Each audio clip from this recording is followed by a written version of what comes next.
Sad love story part 6. ఇంటికి వచ్చిన సుమ షాక్తో అక్కడే నిలబడిపోతుంది. ఇంతలో వాళ్ళ అమ్మ వచ్చి, ఏంది సుమ అక్కడే ఆగిపోయావు అని అడుగుతుంది. ఎందమ్మా, ఏం జరుగుతుంది ఇక్కడ అని అడుగుతుంది.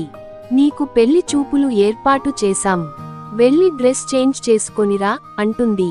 నాకు ఈ పెళ్లి ఇష్టం లేదమ్మా, నేను అరుణ్ అనే అబ్బాయిని ప్రేమించా అంటుంది సుమ. నాకు అదంతా తెలియదు, ఈ పెళ్లికి నువ్వు ఒప్పుకోవాల్సిందే అని అంటుంది వాళ్ళ అమ్మ.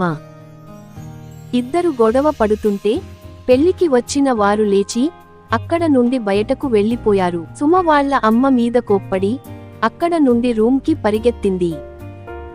కోపంగా వచ్చిన సుమ బాధతో నిద్రపోతుంది.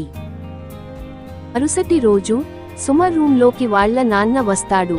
వచ్చి సుమని నిద్రలేపి, ఎవరు ఆ అరుణ్, ఎక్కడ ఉంటాడు, అబ్బాయి మంచివాడ కాదా, ఆస్తులు ఏమన్నా ఉన్నాయా లేదా అని అడుగుతాడు. అప్పుడు సుమ ఇలా అంటుంది, నాన్న ఆ అబ్బాయిది మన ఊరే నాన్న, చాలా మంచోడు, కానీ ఆస్తులు ఏమీ లేవు అని చెబుతుంది.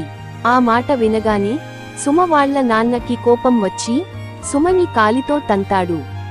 తన్ని అక్కడ నుండి వెళ్తూ, నువ్వు ఈ గది నుండి బయటకు వస్తే చంపుతా అనుకుంటూ వెళ్ళిపోతాడు.